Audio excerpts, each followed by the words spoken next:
Previously in X-Men. The X-Men are finally home and they're starting a new chapter. A new adventure begins in this issue. This is the start of a two-parter, and the X-Men, after having gone, as I've said every week, to the Savage Land, to Japan, to Canada, of all places, they're back home in Westchester. The last issue, we saw Storm take a little adventure into Harlem and visit her childhood home, and bump into Luke Cage and Misty Knight, who seem to be like that circle of Heroes for Hire and Sisters of the Dragon seem to be reoccurring characters, probably due to the creator crossover. But this issue begins things anew, and we still get to have Chris Claremont, of course, on writing, and John Byrne pencils, Terry Austin inks, as we read through X-Men 132. Is that correct, everybody? Nope. No, it's episode 123. 123, but this is episode 32? I was like, did I do the wrong homework again? There we go. I'm Jason Lapidus.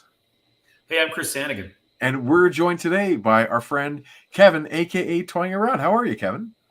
Hey, everyone. I'm good, Jason. How are you? What's up, Chris? I'm good, man. I'm always confused as to what the numbers are of these things, because there's this episode number, there's the issue number, then there's the classic X-Men number, which is 29. So between 123, 29, and 32, I'm, as we would say in Yiddish, I'm famished. I don't know what's You're busy making comics, man.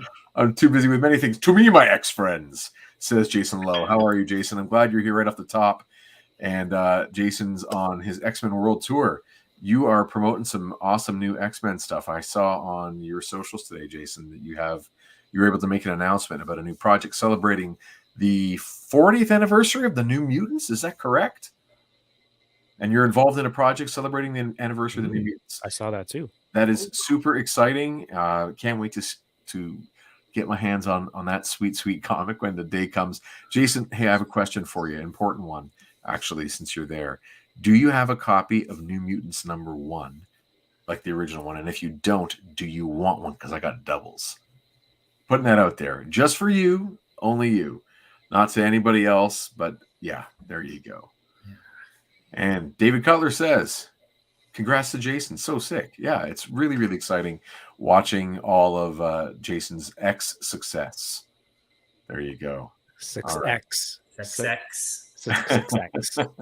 So you do have a copy of New Mutants #1. That's excellent. Well, then I'll hold on to that until the next amazing person named Jason comes along, and they do not have that issue. We'll hook them up. Chris, how are you reading this one today? Oh, I'm reading it as I always read it. On DVD. The only way. The only way to read comics in 2022 is on one of these bad boys. All right, you see that? See that, folks? With the sleeve and everything. There you go. The sleeve. Like, the sleeve protects it 100%. It's the best part about this. It even has some advice in the back, about installation and such, how to put it in the right way in your computer. Which side goes up, which goes up. It's super handy. That's crazy. Kevin, how did you read this one? I found a copy of it on the internet. That's a great use for the internet, for sure. I'm reading today in the Essentials X-Men Volume 2. And as you all know, the thesis of the show is that this stretch of X-Men comics, they are so essential that every other iteration of X-Men, whether it be the future comics in the 1980s and 90s, whether it be the animated series from 1992 and beyond, whether it be the future of the Marvel Cinematic Universe, the Fox films of the aughts, they are all deeply connected to what's happening in these issues in some fundamental way. The combination of characters in the team, the relationships, the dynamics between them, the tropes from this group, they are going to forever imprint on the brand. And that's simply why Marvel calls these essential issues. Marvel does not start Essential X-Men with X-Men #1. They started with the run that we started, we started with as well, with Giant Size #1 in 1975. So it's very, very exciting stuff. Kevin, can I put you on the spot? And can you tell us who you are and what you do? Yeah, of course. We are friends. That's who I am. But I collect toys, and I have a YouTube channel here on YouTube where I open toys. And the goal is just to make some cool videos. and doing a new kind of, I pitch it as a show. I try to style it like an actual show you would watch on TV called Hunting Around, where I go with a friend of mine to Toys R Us and we just walk up and down the aisle, hunt for toys, and just chat and have a good time. And that's me toying around. You can find me on Instagram toying around. What about on YouTube? And YouTube, yeah, same thing. YouTube.com/toying around, Twitch.tv/toying around, and the website is toyingaround.ca. I'm getting tired of saying my own name, but yes, all of those places. Yeah, it's a good brand name, and it's easy to remember. You also have a really cool podcast you started. It's an okay podcast. It's my first foray into podcasting because I usually do lives on here, which is easier because there's no editing involved. There it is. So doing a podcast called the Boba Squadron with some friends of mine, Yoko, the Fallen Fett, and Paul Sun-Hyung Lee, and we talk about Star Wars, toy collecting, pop culture movies that I haven't seen, and it's just it was to fill in time between new Star Wars TV shows, which we normally do a live stream of every week. So that'll be Kenobi episode 4 airs tonight, and we'll be talking about that episode this Friday at 9 p.m. on the YouTube. So when you say it airs tonight here in the Eastern Standard Time, it airs at 3 a.m. Yes. So as we got 3 dads here, can we all just agree it's tomorrow morning? Sure. Absolutely. I dropped the kids off. I was going to throw it out there. I know, Jason, I know obviously how you watch the shows and the timing and actually how you integrate watching the shows with your family, which is incredibly sweet. I like that. Kevin, are you up in the middle of the night watching some of these shows? No. Okay. All right. No. Before, when my son was younger, he would keep me up. I probably would have watched it. Right. At 3 a.m. If I'm not up, there's no reason for me to wake up. Like I'm going to bed. That's it. Sure. Okay. Usually in the morning, I get messages from a few people, with the 2 of you included. Like, have you seen Mando episode whatever yet, or whatever show we're talking about, just so that we don't start spoiling for each other until the other person has seen. Out of the 3 of us, I would say like Kevin and I seem to watch things a lot sooner than you, Chris. Oh yeah, but I get behind. You're very chill about it. I'm still sending you even texting like, have you watched Mando season 2? And you're like, yeah. I'm like, have you seen it? You're like, yes, I have. Yeah, it's okay. With this stuff that's instant, there's an urgency for me to just consume. And when it's really good, I absolutely love it. I can wait on some things, though. Can you guys clarify for me, doesn't Miss Marvel come out tomorrow morning? June 8th. Yep. Yeah. And episode 4 of Obi-Wan. Mm-hmm. It's going to be a busy morning. Busy morning. That's pretty cool for the Disney Plus that they're at the point now where there's overlapping shows, but maybe it's a miscue. Maybe it's like they didn't time things, or are they at the point where they're now for the rest of the year it's like always overlapping? Yeah, because I thought there was a deliberate move of days at one point to maybe I mean, at least it appeared that there was going to be something on Fridays and then something on Wednesdays. Right. Maybe the metrics are different for streaming. It's over, versus the first, right when it drops versus overall view. Who knows? Right. Or maybe they don't care. They're Disney. They know they know what they're doing. Well, for the most part, they know what they're doing. I do have a question though, but first I want to say hi, like 796 Studios, Bearded Bills, Jason, Trevor, like all these friends are who are in the chat. Thank you for tuning in. I was trying to get everyone to watch. Chris, does Jason ever text you and say like, "Hey, so and so movie is on TV right now. Like, you should turn it on"? Yes.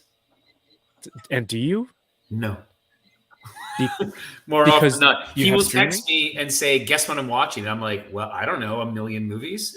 And you're like, "I'm watching this," and I'm really thinking about. No, it's often a conversation about our comics. He's watching the movie.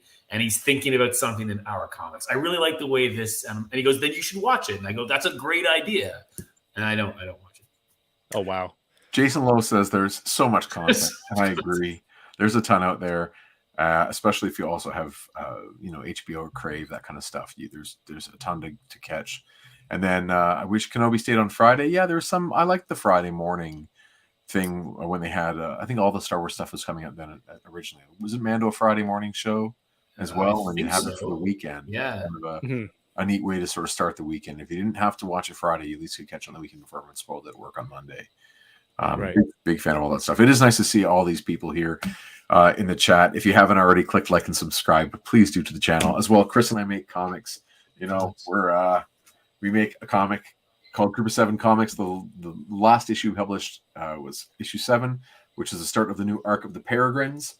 And then I'm gonna hurt myself doing this. Please don't drop it. Don't hurt yourself behind my desk. You have pages to make. The newest issue, I have a color proof of the new 8, which will be out in a couple weeks. So that's very exciting stuff for us. So yeah, we make comics too. Making content is tons of fun, whether it's on the page or on the screen. There's some chat in the chat about voices. Kevin, have you been working on any for tonight's episode? I was just gonna go with, I don't know if you guys have dibs on specific ones. No. There's a very clear delineation between who does which ones well, and the answer always, or so we think. It's always Chris does these ones well, and I do all of them poorly. And I love being in an arena where I do things badly.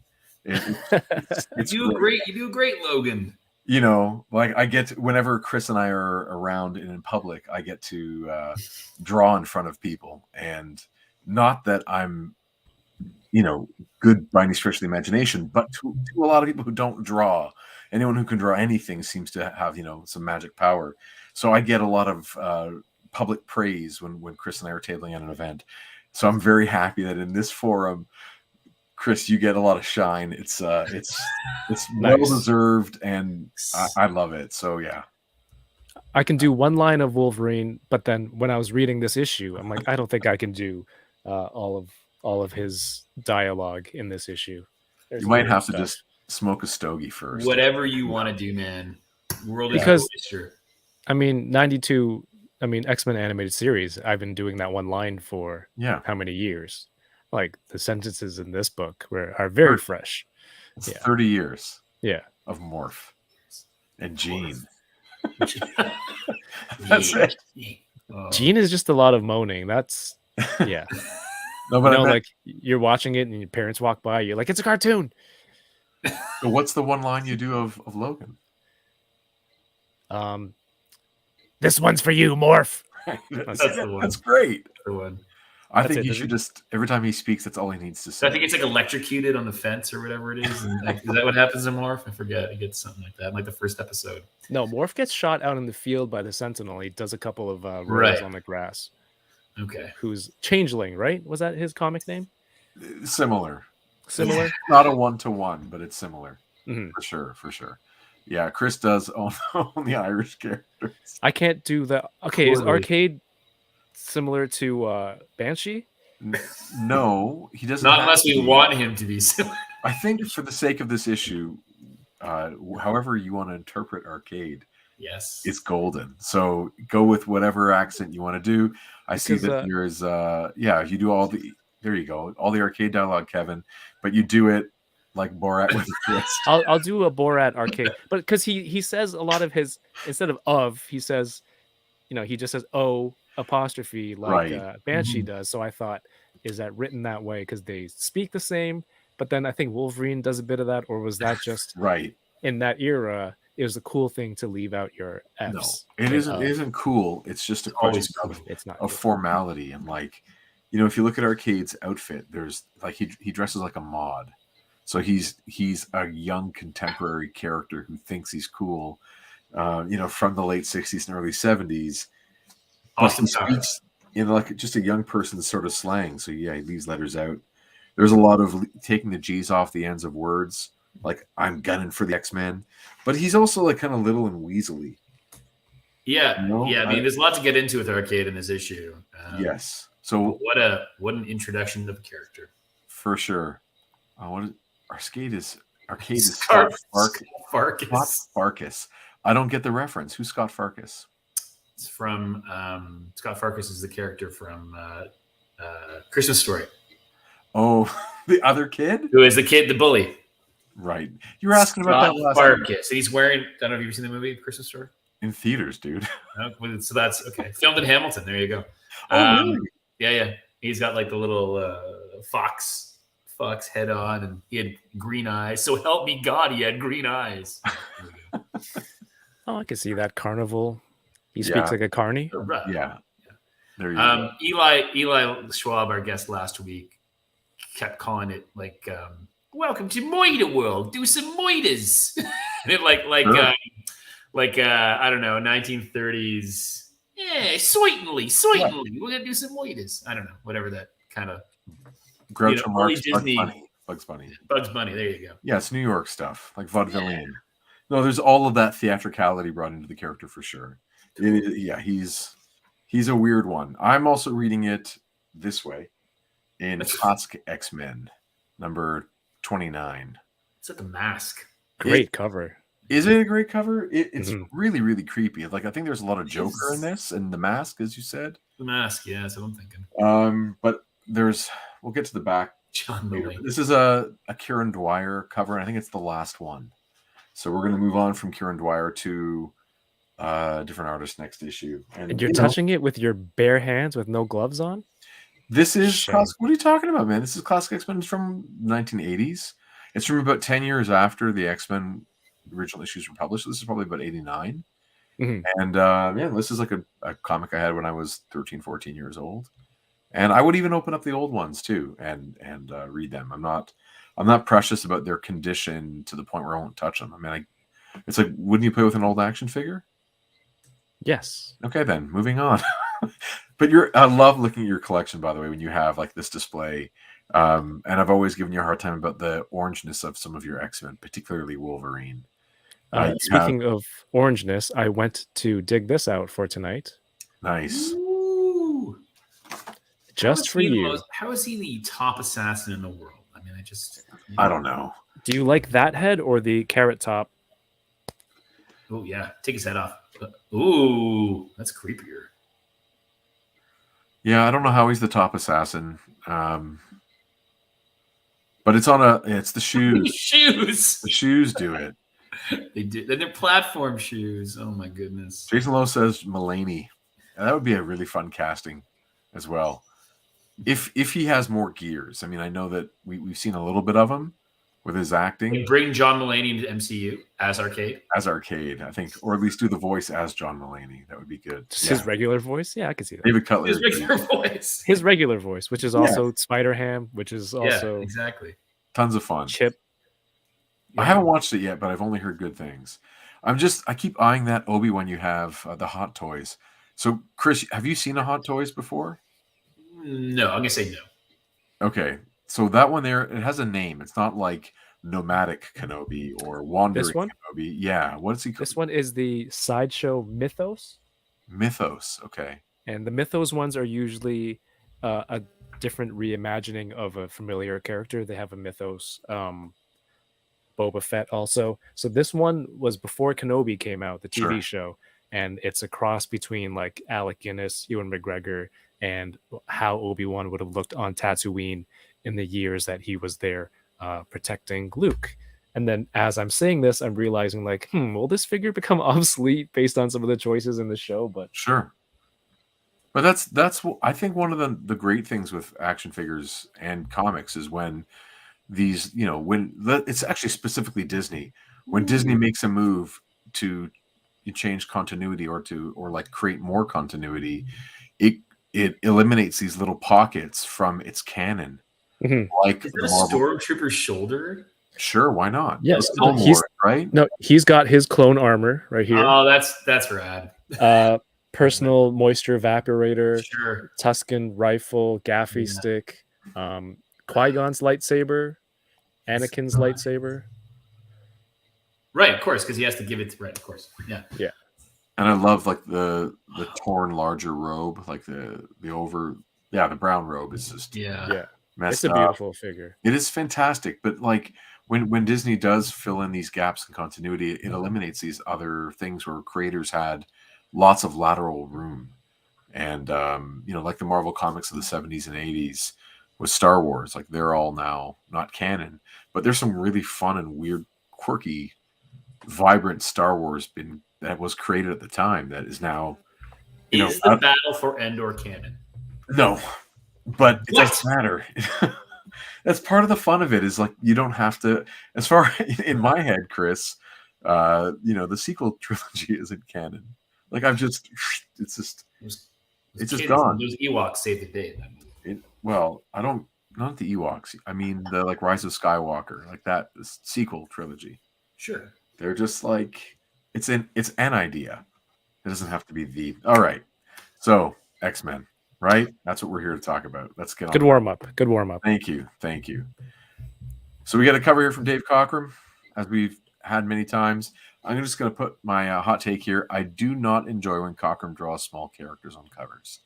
When he draws characters bigly, I think they look good. When he does them small, like look at Banshee. I understand he's dancing to the side, but that is just, it's not good superhero poses, most of these characters. Even Colossus bashing through the glass of the pinball machine there inside. Yeah. It's not that dynamic. Like Wolverine, we get the back of him. I don't know. I don't think he's that great with this kind of cover. What do you guys think? I thought it was good until you mentioned it. Okay. But I'm not familiar with his work to say like, oh, he doesn't do well with the small characters.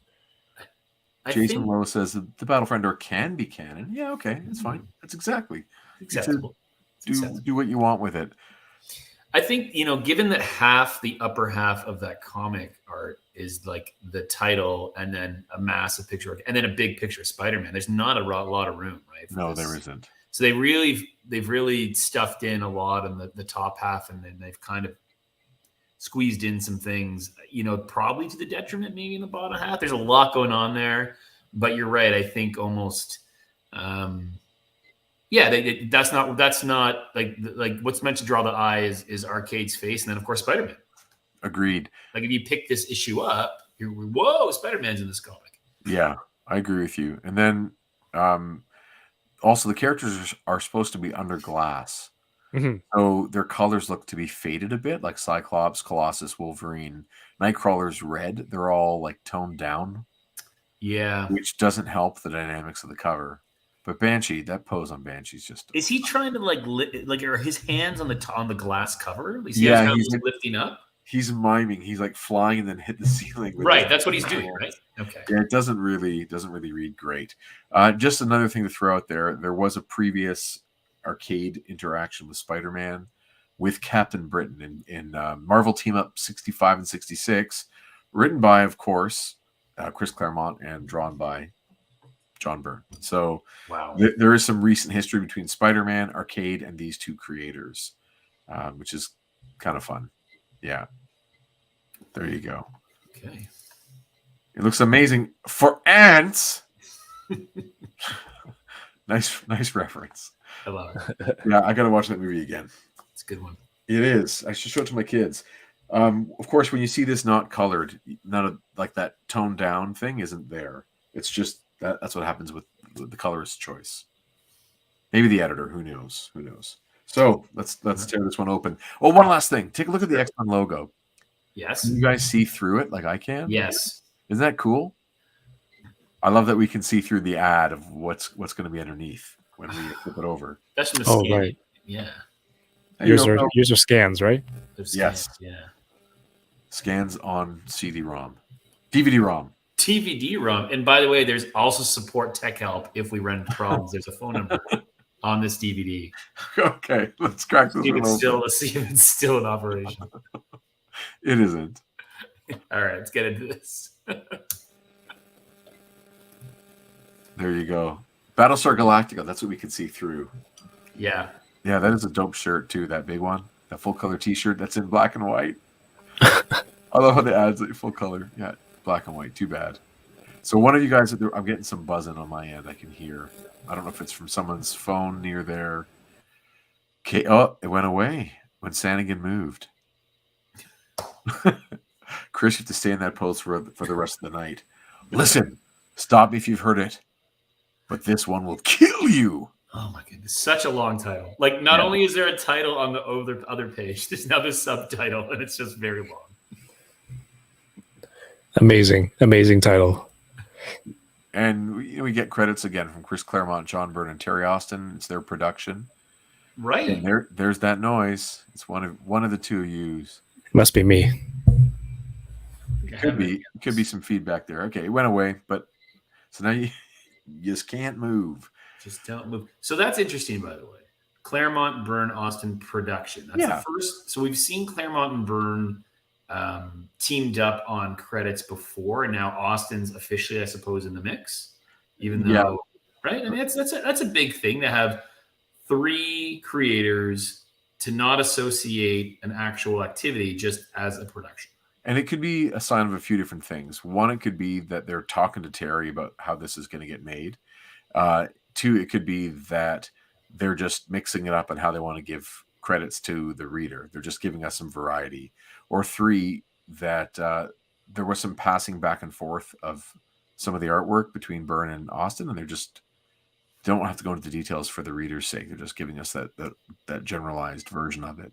But sometimes it means nothing, and sometimes it can mean that there is a different process taking place to get the book done. We know the last issue, it was Byrne on breakdowns and Austin on finishes, which meant Austin had more duties in completing looser penciled artwork and taking it to its conclusion as inked artwork. But usually it would be Byrne doing full pencils. So I'm not sure what it means this time, but it's just noteworthy to a point, but I do. Better? Oh, you mean sound wise? Yeah.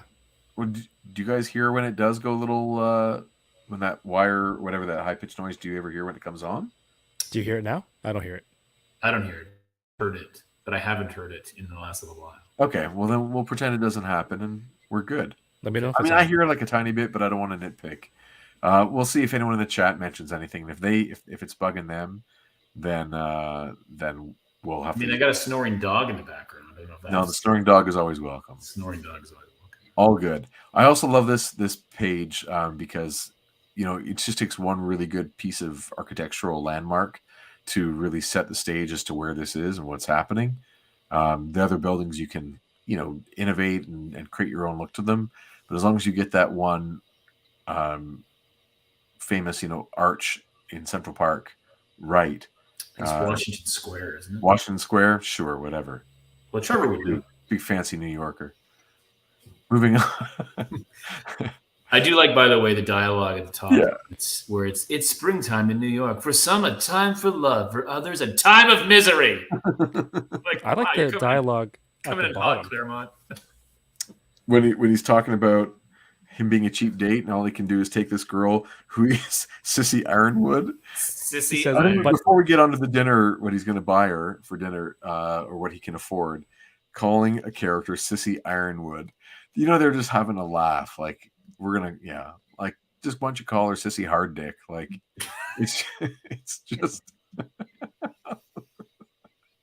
Sissy Boner Maker. Like, it's just a really funny. I really want to go on a date with her. Yes. Yeah, and he wants to treat her right, but all he can do is afford the Big Mac and fries. He says, but after paying my income taxes yesterday. It's like, it's so specific. Like, somebody was going through something at that time, and it just kind of projected into this text. Yeah, I think it is really funny. But, there's this this thing that Spider-Man always has to be a hard luck character, like hard done by. She always has some bills to pay, et cetera, et cetera. He's not good enough for Sissy Ironwood anyway. Let's be honest. Do I think that's Byrne? Do you mean like Byrne on the script? Is that what you're asking? Well, we'll see. We'll see what the response there is. Oh, there you go. These guys are having a chat. I don't want to interrupt. That's good. I'm glad they're talking. All right, you want to flip that page? Do it. Yeah, that is the problem. David Cutler says it's the problem working freelance, Spidey. You want to be a freelance photographer, you got to get a real job. I love that Spidey web backpack, by the way, that little sack he always makes, and I would love to see them have that as an accessory for Marvel Legends. Oh, that'd be sweet. Give them, because they've had like the mask loose, for some characters, You know, where you can stick the mask in the guy's hand and it's like, you know what I'm talking about, Kev? Where guys unmasked. Okay, yeah, you're nodding, but no one can hear that. By the way, just letting you know, no one can see you, and no one can hear that but me.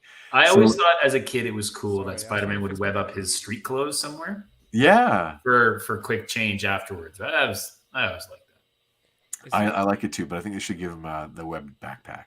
So Trevor 16 Shooter is saying it doesn't look like a Byrne page, that last one. Spidey never seems to be a character that Byrne is able to make his own. I find his Spider-Man is one of his weakest interpretations of a character, and that's just my reading of his Spidey. It always feels like a watered down, maybe, I don't know, Ross Andrew or something like that. It never looks all the way Spidey. I think he's more of a Kirby artist in that style, and of course Neil Adams.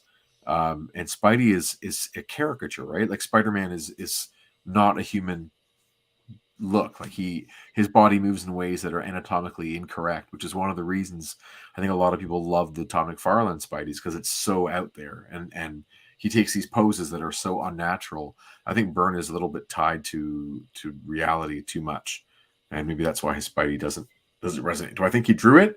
I do, but I have no reason to think otherwise. And also just on the topic of Spider-Man kicking off this issue, right? So Yeah.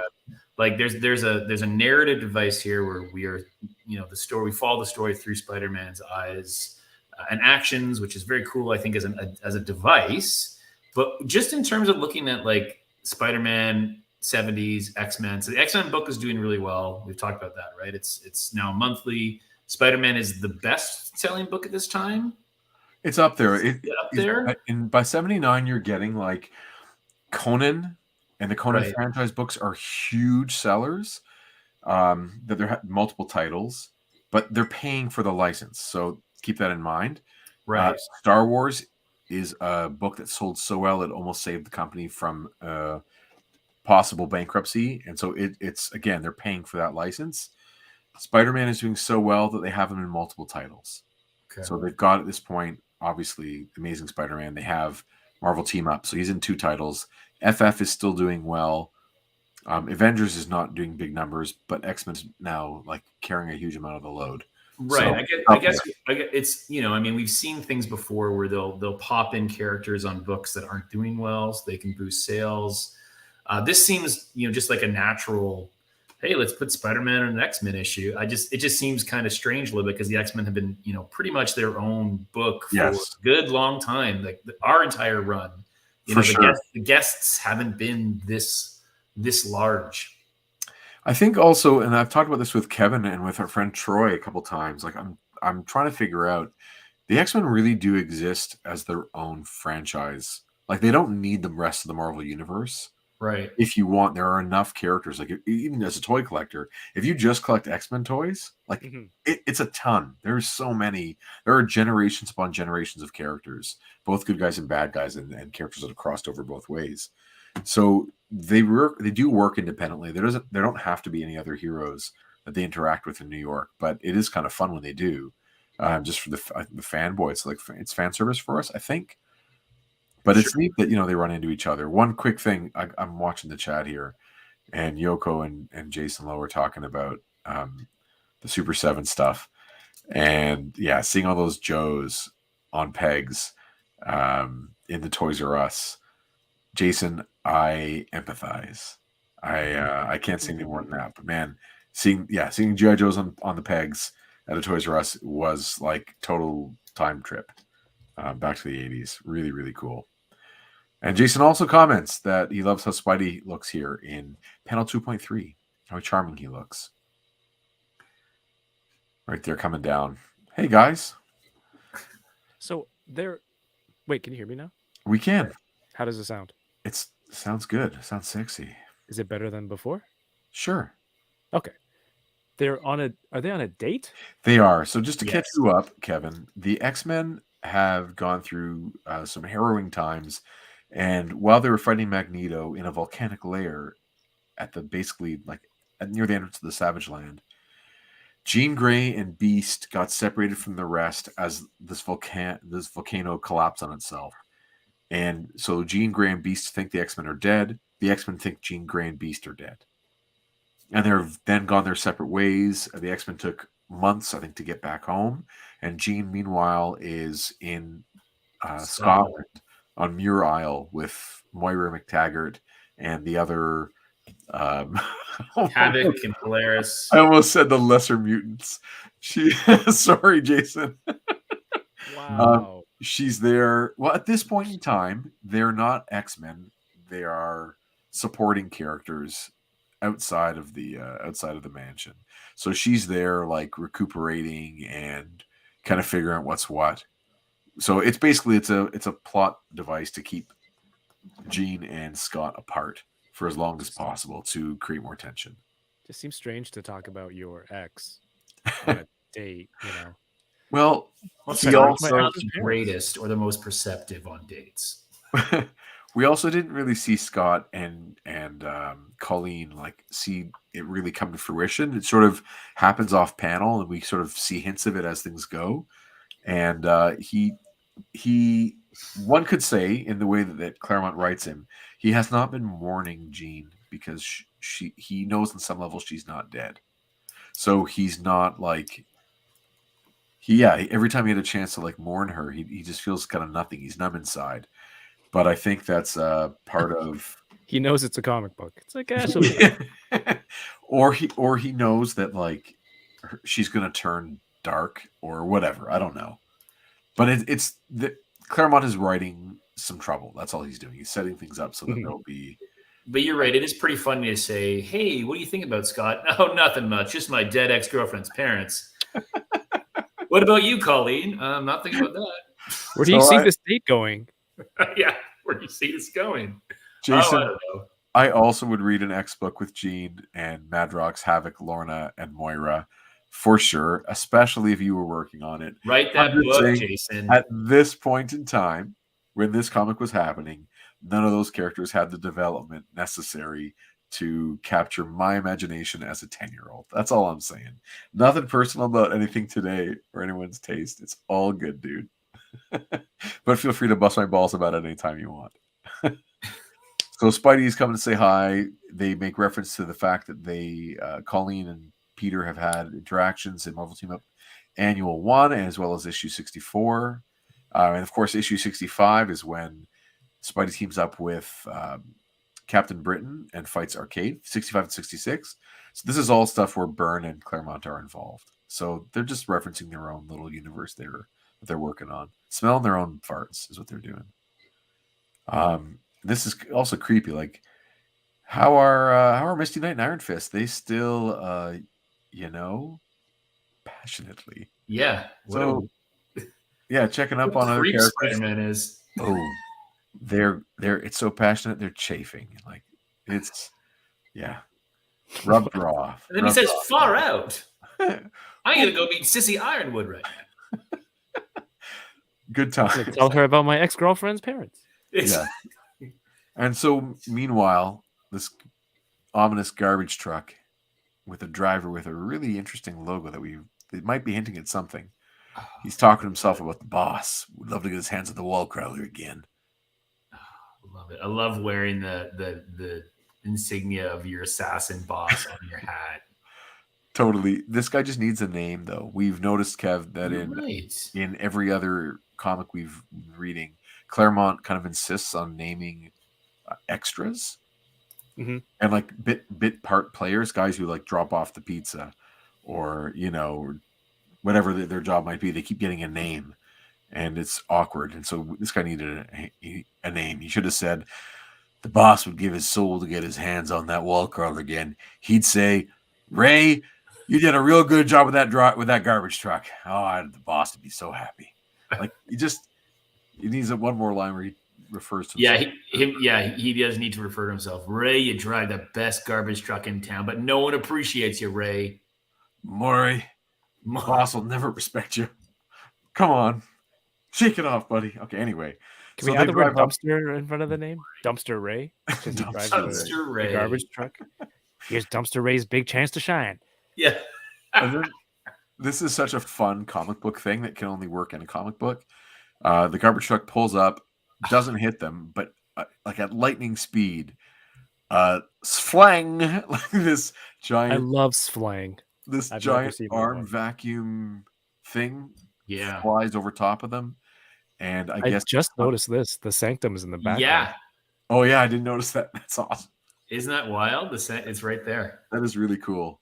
That's cool. So it sucks Colleen and Scott into the body of the garbage truck, and as Spider-Man is swinging away, he's like, "Slang, where have I heard that before?" Classic arcade. So that doesn't work unless it's in a comic book. But I bet you they could pull it off in in the Spider-Verse, like the way that they play with sound effects and they show the sound effects in the onomatopoeia on screen. Like they could do that, but it is just so specific to this medium and like the genre of superhero comics, and yeah, for kids, it's a lot of fun. So he knows, like you said before, they've had that dealing with arcade, and he makes reference to it now with Captain Britain from issue 65 and 66. Man, I want that backpack for Spidey. I don't know why. I want to be able to lunge forward the way he does on that wall. That's insane. Yeah. Slang. It's a dead giveaway. Trevor says, yeah. It's just, I think it's just so much fun. Like I like when the guys are having a good time and they're not taking themselves too seriously. Mhm. And so I think that's a lot of the spirit of this issue actually, is not taking itself too seriously. If you're gonna have an assassin and you've captured a character, kill them. Yeah. No. Put them in an elaborate setup. This is a great classic villain. This is Bond stuff. Right, but that's the whole point, is that we're gonna have fun with that. Like we want the fun of the death trap, and the comic book almost is a winking at us, the reader, and saying we're gonna have fun with some death traps here, guys. Like let's have a whole issue of death traps. So I'm a fan. Totally. So Spidey notices when you turn the page. Actually, let's see if there's any cool ads first. Let's see the cool ads. No, there's nothing I wanted to talk about, but maybe you do. Gum is cool. I wanted that gum so bad when I was a kid. Yeah, you did. I did. Spidey. I love also, by the way, that Spidey's drawn without his the webbing design. He's just drawn red and blue, and it works always. Makes me happy. I want to. This is so lame. I want a figure like that. I always want an action figure that doesn't have all the webbing, like from Spider-Man 67. It's so. It might happen. It will happen eventually. It can happen. It definitely can. The molds are there. All they have to do is not paint. Yeah. So Spidey notices they've been taken, and Colin's scarf is it's there. This looks bad. If anyone you guys want to read Spider-Man's, of course you can. And he's going to search around, but he realizes he's got to warn a lot of people, so time is of the essence. And just back to Trevor's comment before, like Spidey does not look like a great version of Spidey. Yeah, that face is weird. It's like just a dent between his eyes. Yeah, it's Byrne wanting to put the brow, like a furrowed brow, but it's messing with the design of the face. You have to move the eyes around to do that furrowed brow. You can't draw, dents in his forehead, basically. And it's right in the center of where the webbing meets, so it's got this illusion. Yeah, it's a bad choice. Drawing in. Yeah, it's interesting, his costume. Like there's some things you can play with, and some things you just don't want to do, and trial and error. I mean, there's only so much muscle you can put in the red. In the blue sections, it's like you can go crazy as an artist, but you want to leave as much of the red kind of blank as you can to let the webbing show the contours and keep the eye busy. Then the scene shifts to the Lincoln Center. So it's a nice establishing shot. You get Peter and Kurt are out on a date with their lovely ladies. And this is something I never understood either. Like, you just have to have fun with it. They're escorted to a special room so they can watch the show. And it's like the Bolshoi Ballet, which, of course, is, great because Colossus is Russian. And they walk all the way into the room that is not the box they're supposed to be in. But how many heel falls do you have to take? How many steps before you notice that you're in a steel box? They're too busy thinking about Betsy and Amanda. So I just think it's a fun thing, like that characters fall into this kind of trap in cartoons and comics all the time, where they walk into a room and their room is not actually safe, and the door closes behind them. Kurt, the door. You're gonna steal. No, do it again. I don't do the Teleport voice. out of here. Teleport out of here, Kurt. I will try to smash, eh? No, he's not Canadian Russian. He's not Eh, saying he says A. A in it. He Eh? does. You're right. He does say A, but he doesn't say it Eh. as an affirmative, Eh? meaning yeah. Yeah. He's not saying that. He's like it's a question, like, and I will it's try to smash, eh? Eh? it's in bold and italics, so it's like a strong reaction. And yeah, right away, the gas fills the room. Nightcrawler can't teleport. Colossus can't turn to steel, and we get this lady who, So good. right away, like, aha, the sign. The It was sign a switch. fire That's a engine. classic. The sign switch. That is such Bugs Bunny, Yeah. Roadrunner. That's You true. know what I mean?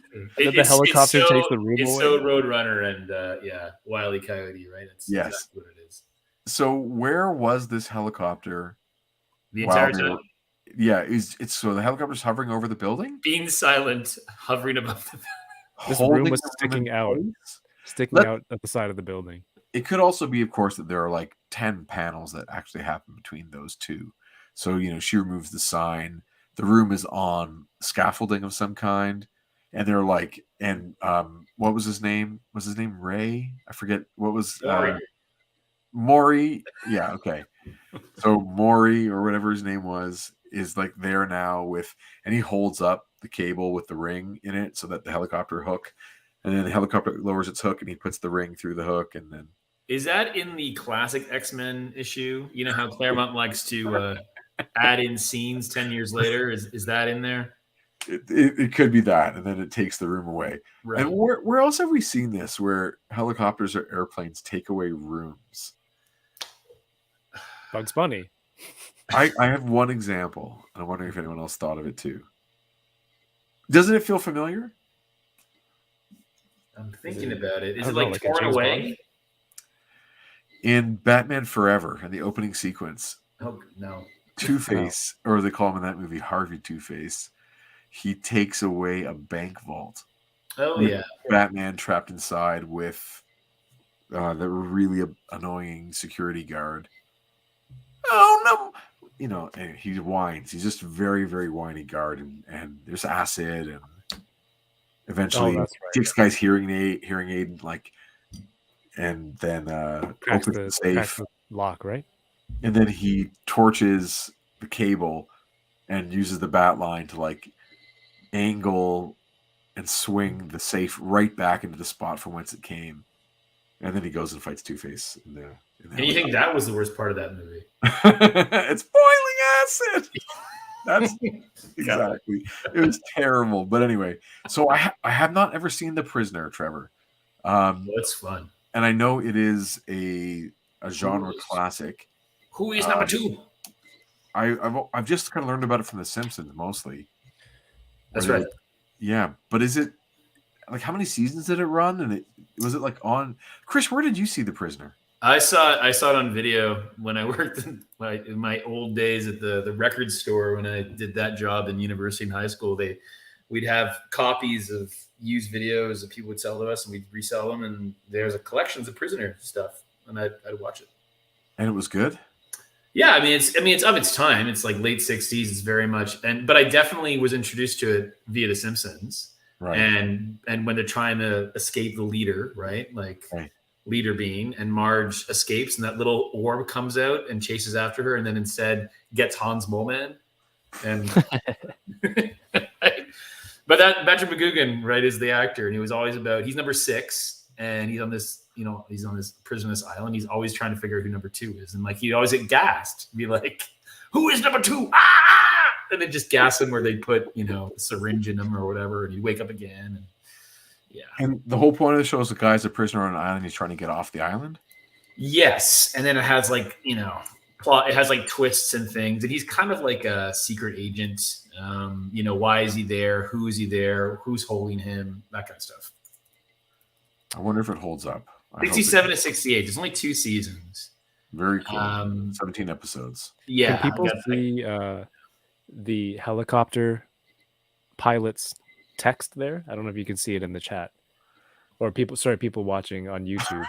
He says, "Your wish is my command, toots. Toodaloo." He does. Toodaloo. Maury. Yeah, that guy. Okay, just from Flying an helicopter. art point of view, this page has a ton of different screen tones that have been applied to it. So these are basically patterns on see-through sticker that an inker would cut out with an X-Acto knife in the exact shape that they want it and apply it to the actual artboard to create these, you know, patterns and whatnot, to create like different patterns and textures of grays when it prints. So when she's flipping the sign from fire exit or private booth to fire exit, taking the private booth sign off, you see all those fine lines there. Those ones might be hand drawn, which is insane because I'm looking at it here in the some of them don't look straight. They're so straight, it's painful. It's the writing that's not straight. The fire exit sign, the letters in fire exit aren't straight, but the rest of them really are. But underneath it, the 3 panels underneath all have a screen tone on them, like the way it fades when Wolverine is lighting the match. The way it fades to black is a screen tone. In the middle panel, the texture like outside of the spotlight is a screen tone applied to make it gray. And even in the one when he's in the doorway, there's a tiny bit of screen tone. I don't know how I could describe what it is. Outside the door, where those circled patterns are underneath his word balloon. And then, of course, in the bottom panel, all of that weird texture is an applied screen tone. Yeah, that was very strange when I was reading that. Yeah, it doesn't, I don't know if it works really well, but it's just a way to make it like shadow, but not black. It's a choice. I don't know if it's the right choice, but it is just a choice. Sometimes these guys apply screen to. Oh, also on the shadow of the moving room, the one that has like, I don't even know what those things are. Almost like 2 air tanks on the side or something. There's a concrete like screen tone applied there. So Terry Austin is really active with using those, and they create a lot of cool variety in the black and white art for sure. And sometimes it translates into color, and sometimes it's just way too muddy. So this might be a case where 1 or 2 of them are a little bit muddy. So Wolverine is having a follow-up to that last meeting in the last issue where he tries to talk to Mariko Yoshida, who he meets when he's in Japan. We're going to not talk about the fact that when he meets her, she's a teenager, and he is smitten with her almost right away, and she with him. And then when he gets back to New York, he sees that she's there as well, and he wants to talk to her, and he's kind of he's given the strong arm. He's not able to get past the front door. No one will speak to him about her. And it seems to be like that would be a thread that we'd want to find out why they can't speak to each other. But it seems like that's now by the wayside as resolved. They have had a meal together, and that has been a really meaningful thing. He speaks about her, you know, really, really highly, and she wants to see him again and vice versa. And he makes reference to other women he's known too. Also, he says "far flaming out." Do you read that in the Wolverine voice? Far flaming out. Far flaming out. I don't even know how you. Far flaming out. That's how I kind of for that text. Yeah, he's obviously smitten with her, and he meets Maury, who wants a light. Maury's back after flying the helicopter and the garbage truck. And we see that hat again is like the sign, oh, Maury's back. Yeah. And then he makes reference to, you know, that his life, like maybe this is the kind of woman you settle down with, because living day by day was fine with broads like Cracklin' Rosa. Or maybe even Jean Grey, but not Mariko Yoshida. And behind Wolverine, unnoticed, a certain garbage truck guns its motor, and the mutant, famous for his heightened sense of smell, I was going to say that, and heightened sense of hearing, garbage truck gunning a motor, does not notice that it's coming toward him on a lonely, quiet street, nor does he smell the cigarette being smoked by the guy behind the wheel that he just met, so he knows that guy's scent. Or the sense of Cyclops and Colleen are likely in the back of that truck. True. If they're still there. Sure. It'd be funny if they're there the whole time, by the way. I hadn't thought of that. I thought they'd be already dropped off, but you're right. They might be right there. He might even be able to hear their heartbeats. No, that'd be more Daredevil. I think he's not that powerful. But yeah, again, we just have to let go of those sort of rational thoughts to let the comic book happen. I Right? think that's kind of why his capture is so quick. Yes, it's like off camera. Yeah. Also, he's so smitten. And I think we can maybe even extrapolate he's had a lot of sake to drink. So, or Sapporos. Like he's just been drinking Sapporo and he's just not at his best. Could just be Cracklin' Rosa just on his mind. Oh, good old Cracklin' Rosa. If I showed you a picture of her from a previous issue, you would not think that she would be the kind of person that would be on his mind at all. Calgary's finest. Yes. Dennis Farina for the role I of will Morty. Google.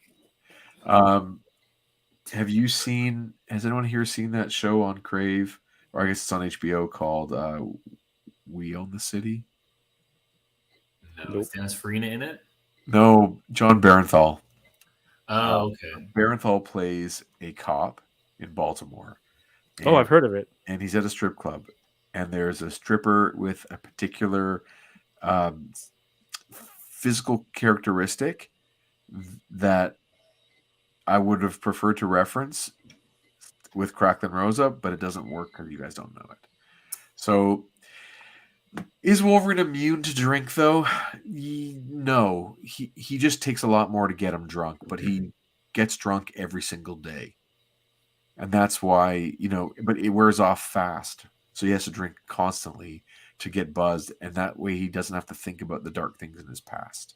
And doesn't have to cope with the emotional weight of not knowing who he is and where he comes from and all those people he's killed and just the darkness he's seen, man. So he drinks constantly. And yeah, he's a good there have been issues where he's almost blackout drunk, right?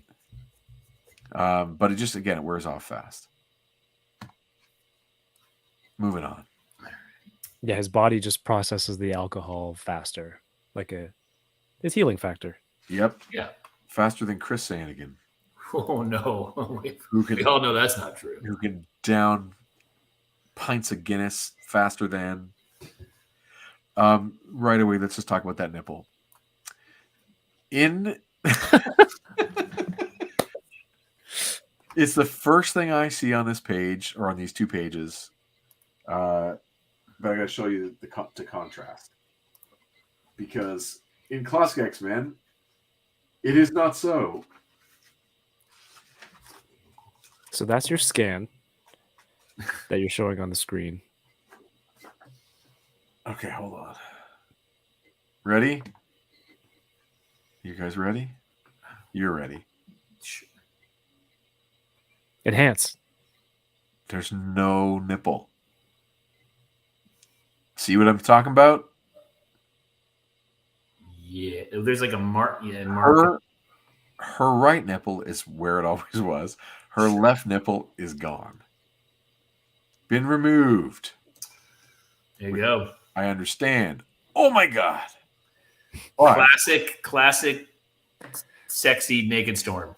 But in this one, her left nipple is very present. And in the original art, it is, or not the original art, I should say, the uncolored high-res inked art, it is very present too. But they removed it when they had some hindsight. It is just, we've noticed also, Kevin, sorry, I should have told you, there is an ever increasing trend of objectification of Storm. And they always have issues where she's either swimming or in the shower or naked for some other reason. Yeah, or making it, just giving herself a shower. Making it Storm on her so she can be like, I feel like a shower. Like they're in the Savage Land, everyone else is doing something. She's like, I need to go skinny dipping. It's just constantly, every chance they get, they have her coming in and out of a state of undress. Oh no. It is ridiculous. It tells you a lot. Let's put it that way. But it was the first thing I saw when I opened this book. I was like, oh my God, I can't believe that Byrne did that. When I was reading the other, I was like, oh, they took it away. So it is, it's hilarious. He draws a beautiful woman, no doubt, but it's just they objectify her nonstop. But not beautiful kids. Well, that actually takes me to the next point. It's like when they introduce the next, new X-Man, it's a kid. Right. And, Byrne doesn't have the option to objectify Kitty Pryde. Rightly so. But Storm is going to stay in this role for a long time until, I guess, Rogue joins, and she's kind of covered head to toe. But then you get into the era, Kev, when you were little, and it's like Jim Lee on X-Men and Psylocke, and all the women all the time are both boobs forward and bum forward, and that crazy era. But yeah, the objectification of X-Men starts, or X-Women starts here. Storm every time. At the manor, or the mansion, the phone rings. Banshee is sleeping. He's doing what all good Irish people do, which is read James Joyce by the fire. It's wonderful. Do you want to? Would you mind doing Oh, something? much the toe stuff. But hearty apologies to James Joyce. Tatter teach me to read Finnegan's Wake in front of a roaring fire. Oh, glory, the phone. And then it continues. Okay. Hope it isn't trouble we've had. It's pretty easy these past few weeks. Getting the mansion and our heads in order. I'll be sorry to see our so-called vacation end. Dude, get the phone. Bring. He can't. Seems the older I get, the less eager I am to play superhero. And yet, if I retired, I think the boredom would drive me crazy. Oh! Insane how long it takes for him to answer the phone. It's 3 panels. It's insane. 3 panels. 3 panels of him walking to the phone. Couldn't you read Arcade's text bubble there? Essentially the same way. Well, I guess if you wanted, but would you like to do another voice? No, I want Chris to do it. As an Irish? That's how I read it. That's how I read it. Oh, like a meaner Irish voice. Or goofier. I wouldn't fret about those problems, Mr. Banshee. If I was you by this time tomorrow night, it'll be all taken care of permanently. Or is he Cockney, Chris? Maybe he's Cockney. Like a Londoner. He's Cockney? Like a mod Londoner. I won't fret about those problems, Mr. Banshee. If I was you, by this time tomorrow night, they'll all be taken care of permanently. That's terrible. Or maybe he's maybe Austin Powers. That's what he is. Yeah, baby. Yeah, I wouldn't. Right? He's just He's an evil Austin Powers contemporary. That's like the style of his clothes, his hair, the whole thing. He's Austin. That's where I'm going. One thing I just like is we can see his undershirt, or his shirt, I should say. The cufflink there, it's green. And on the action figure, it's green. Ooh. There is no, you can't see the cuff though, which is unfortunate. But the you also they can't see what you're talking about. Well, I'm just looking at it here, and you got yours there. Mine's still boxed because I'm holding on to this for somebody else for the last 9 months. But maybe I'll just open it and tell them I don't have it. I don't know. This is mine. We'll see. I don't really want it. I just maybe want the bath part. Just finish building this damn thing because I have all the other figures. Moving on. So yeah, Arcade shoots him in the back like a real good assassin. Yep. One quick art thing. You see when Banshee's walking over in the bottom left panel with the 4th phone ring, the wallpaper pattern? Yes. That's a screen tone. Like you stick that on. Crazy. It's wild. Yeah. That's you go. Cool. Yeah. That's how you make comics. You stick stuff on a page. So then, phone's still ringing. Storm's like, hey, Sean, Banshee, get the damn phone. So she flies. They only have one phone in the whole house. And usually Nightcrawler gets it. We established that in the last issue. Yeah. Kirk at the phone, Bamf. Kirk at the phone, Bamf. Kirk at the door, Bamf. I've also noticed they often call characters like Chile with an E on the end. Right. And as a kid, I was like, Sleepy Chile? boy. Chile? Chile, Sleepy Chile. bye, honey child. sleepy bye. So is that like a southern? Yeah, honey child. Leave it by, honey child. I don't know what his accent's supposed to be. It's Right. odd. You got it. Yeah. So this is Spider-Man calling to warn the X-Men, and I love he has to lift up his mask to use the phone. Right. But you know, he's like, "Hey, Arcade's coming to get you." Also, do you know who Arcade is? Shit, I should have told you that. A crazy assassin for hire named Arcade. Got him for the X-Men. So anyway, Arcade's there, you know, spinning his little gun thing. Now, let me try one more. Oh, go for it. Okay. You got it, Wallcrawler. I am gunning for the X-Men. Trouble is, your warning comes a wee bit too late. I feel like Spider-Man's could have been more urgent. Is there any way to make the font or the writing seem more like he's in more of a rush? Yeah, Like, thank heavens, I'm tired. This is Spider-Man. Scott Summers could have a crazy assassin by a hire named Arcade. Anything might be gunning for the X-Men. Like, it's got to be really fast. so you take the periods out. That would do one thing, and you know, if you arrange them so that there aren't any breaks, like there aren't gaps in where you would hit enter, you know, on your keyboard, you make it so they're much more condensed. But yeah, getting rid of the periods and having it as a run-on might be really fun. Italics puts a little bit of emphasis. Bold italics is a good punch. Yeah, I think that would do it. And then you give them some extra words just to fill it in. Guys, the date with Sissy Ironwood did not go well. That should have been the last scene. More like Sissy Rubberwood. And again, Byrne tries to draw those creases in the forehead, like in the brow. Right. It's not so bad this time. I think last time it was because it was a single one that made it so awkward. I agree with you. I like the next panel. Yeah, it's awesome. It's a.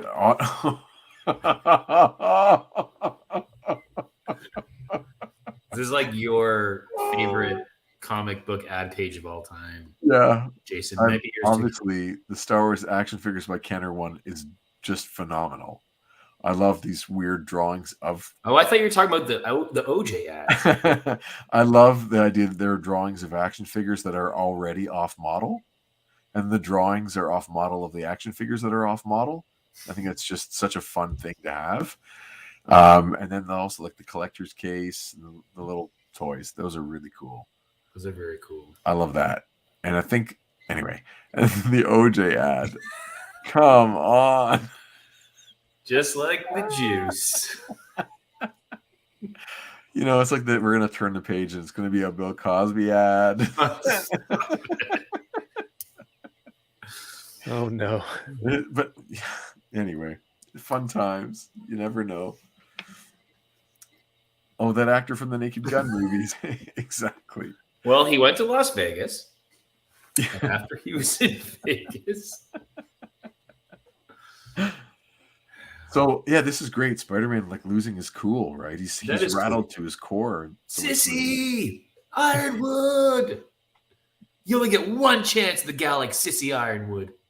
It'd be also really funny if like flying by is Thor, and he's like, Scrash. That must be Spider-Man in that phone booth.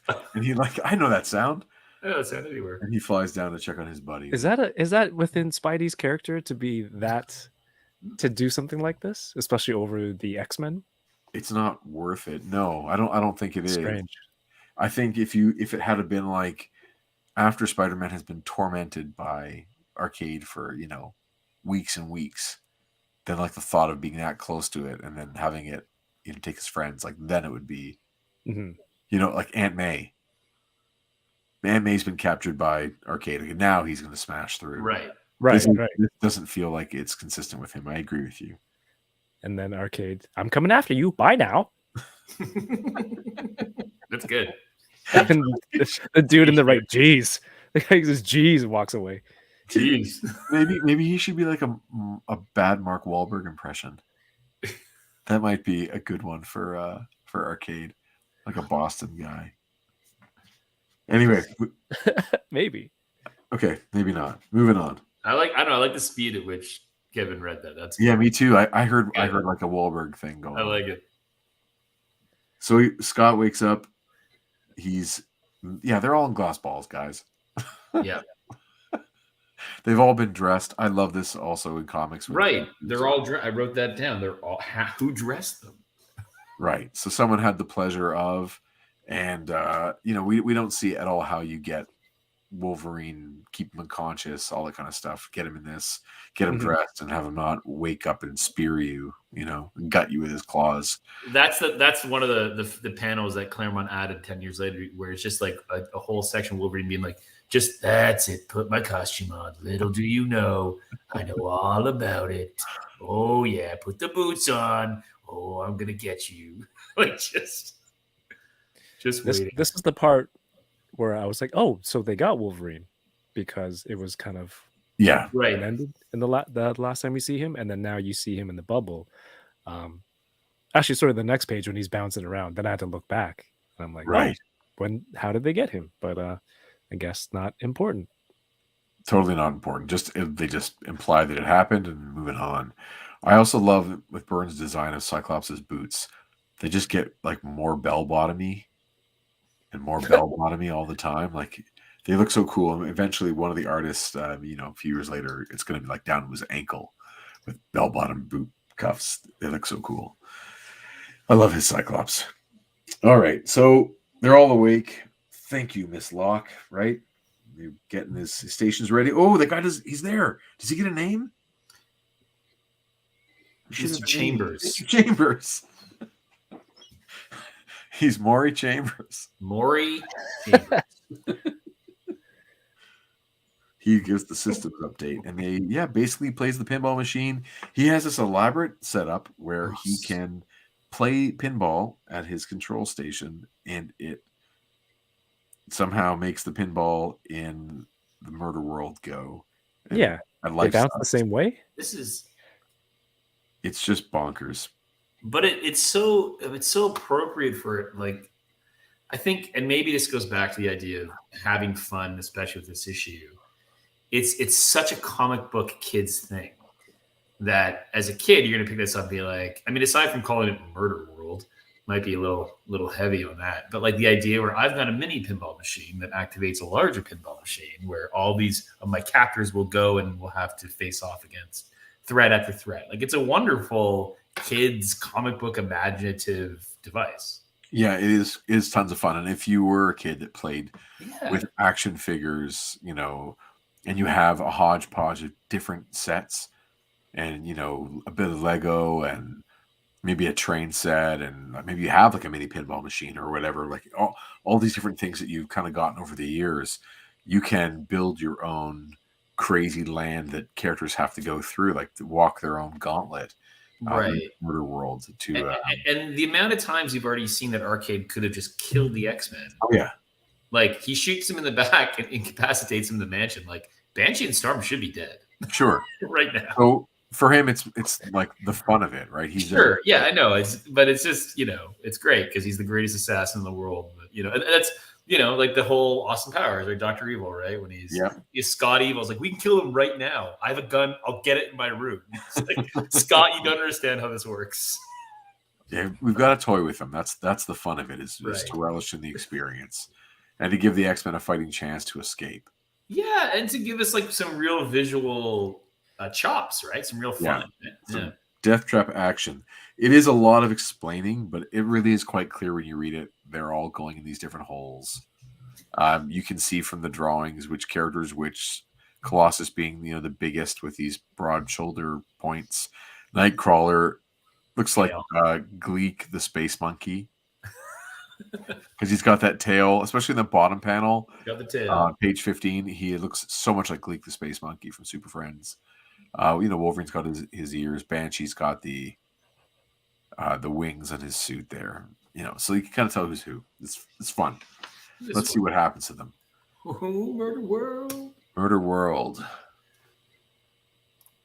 Again, a reference to the last time that Arcade dealt with Spider-Man and Captain Britain. Do And you know what Spider-Man was happens strong in enough that to break issue? free. Pardon me? Do you know what happens in that issue? Do they defeat him and he goes to jail or something? I have it. I have 65. I don't have 66. Okay. So I don't actually know what happens. But if we want to read, I actually have the synopsis right here in front of me. But I'm not going to read it because we're doing a show right now, dude. No, I know. I'm just curious if it was recent and he, I don't know, he fell off a cliff and well, that's the last we've seen of Arcade. It was a year before. Oh, okay. All right. It was 1978 when that came out. Gotcha. And Captain Britain is wearing like his original costume, which is red and has the face covered with a blue mask and the hair is exposed. His blonde locks are flowing. It's a kind of a neat costume which you don't see anymore. Anyway, Spider-Man breaks out of his orb, so they were kind of surprised that Colossus or no one else did, or Cyclops' beams or nothing. But Cyclops' ball goes to the bottom of a void and it crashes, and there's these doors, and he has to choose between the doors. But then the wall starts closing in, which was a toy I always wanted and would always just use a shoebox and just make it, Oh, nice. Shoebox diorama. Shoebox diorama, everything, whatever boxes I could get as a kid always became part of the larger, expansive castle of doom that the characters had to escape from somehow. Sure. Kevin, did you use props and stuff when you were a kid playing with your action figures? No, I don't think so. It was just whatever came with the toys. Right. I like this though. I don't know if people watching can't see, but each one of their respective pinball balls landed in a specific hole that was a tailor-made room for each character. Right. Did you think that what would happen if they went to the wrong room? Then the whole story comes crumbling down. You got it. That's exactly what I was thinking. Yeah. Right. But nothing is left for chance in Murder World. Murder World. Trevor says he loves that top. Bye now. So by the top left one on page 16, are we talking, Trevor? You have to just let me know when you have which one you're referring to. Byrne is good. Like the guy, he draws the shit out of this. Like it's amazing what he can draw. Makes everything look good. Arcade's still trying to figure stuff out, and we move on to the next character to see where they're at. Colossus is there. Strange situation for Colossus. We're not getting some physical torture. He right away turns into his metallic form, and a Soviet colonel enters the room, and they start talking. And thus begins the torture. A conversation with this guy. It's like a mind game of some kind. In Russian. In Russian, of course. Messing with Colossus's sense of himself as a hero and as a good human being and as a member of the Soviet Union. And yeah, very interesting. Totally not what I would expect. It's like, we can't fight you, so we're going to just talk to you. You're strong enough to destroy this entire place, but we're just going to instead have a conversation. The vulnerability is his mind. Yes. Deep. Yes, but it's not like a brainwashing. It's more like a convincing. Right. So that's what I was going to say. Like when you read this as there's nothing coming out of his mind, you know what I mean? Like, oh, mind control or anything like that. He's just... No. Right. An ideological discussion. Sure. Some geopolitical conversation. Yeah, the one I'm leaning over the panels, like really getting stretching out and feeling those buttons. So, correct me if I'm wrong, but is this guy just basically there to tell Colossus that he's a traitor, and then we get what happens at the end of this issue? Perhaps. Okay. Is he even there at all? Oh. Now, is anyone else here thinking, because the guy is wearing sunglasses or glasses with one eye blacked out, meaning that his eye is injured, that is some kind of Nick Fury analog? Oh. Like if you put a spy character in a Marvel comic, yeah, wearing an eye patch, is it not just automatically a reference to Nick Fury in some capacity? Good question. Okay, well, I don't know. I think it is. I don't think you could do it and have it not be somehow make the reader consider Nick Fury in some way. Mhm. Because the rest of his face isn't. Well, I guess when it comes down, the shadow from the top kind of reaches. Do you think that it's supposed That to be panel with the lights. The panel with the lights looks like it's shadow, and then the bottom left one looks like it's shadow, but then the bottom right, there's nothing on his forehead at all. So, like that shadow that was creeping down is gone now. Okay, what if I tell you also flat out that it is an eye injury, that it is like an eye patch? I mean, it's comics. I'd be okay with that. Of course, no, of course. But if it's definitively an eye patch of sorts, like to cover the eye, I'm saying it's a reference. Like the reader is supposed to have Nick Fury in mind. Like, oh, it's Russian Nick Fury. Right. Do you know what I mean? It's someone of that high stature. Okay, I'm not winning. Super spy, lose, and I got you. Yeah, exactly. Who happens to be on Arcade's payroll. Exactly. All right, next page. Colossus has no... He's Fick Yuri, okay. Fick Yuri of the KGB. Exactly. And then Wolverine gets to walk a fun... Ooh, flying shield. Mirrors. Only one way out. As we've talked about before with Byrne, like his Wolverine is just like dead on the definitive version. Like from here on, this is the reference. If you make it bigger, if you have a big Wolverine, it's bigger compared to this. If your Wolverine is short, he's short compared to this. Like this is the model, the brand, and everything else after this is in reference to this one way or the other. Like it's just so spot on. And his arms have gotten hairier and hairier, by the way, as the series has continued. Byrne has gotten bolder with how much body hair to give this man. We had a whole issue where everyone was topless. Oh, so much. We got to see so much chest hair. It was unbelievable. Banshee. Topless or shirtless? Well, what's the difference? If Yoko's still here, what's the difference exactly? She'll let us know if she's still in the chat. Okay. There is a difference? Yeah, because the Marvel Legends Wolverine that I got to reveal. Yes, of course. I was calling it shirtless, and Yoko and others debated that he was. No, I said topless. They said shirtless. But is there a difference other than the semantics of just the different word? I think there is an argument to be made that it's different. Either way, like one apparently pantless. Yeah, exactly. There you go. Bottomless. Okay, I think pantless is like a problem. Like if Dad is pantless, we have to call the cops. And if Mom is topless, we need to call Dad. But if Mom is shirtless, she might have a bra. There you go. And if Dad is shirtless, he can also be topless. Or can men not ever be topless? Because they don't have I don't know. Okay. This is interesting for another day. I'm going to have to experiment practically. I'm going to have to try different combinations of these things around my house with different props and see how my children respond. Nice. That's what we'll do. We'll see. I'll let you know if the cops get called.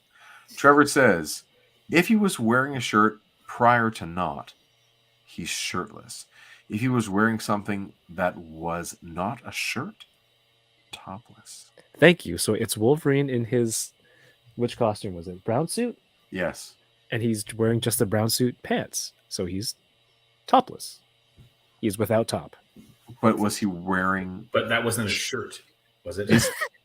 His costume isn't a shirt, is it? No, it's not. That's for So sure. he's topless. Okay. Topless. According to those rules, I understand.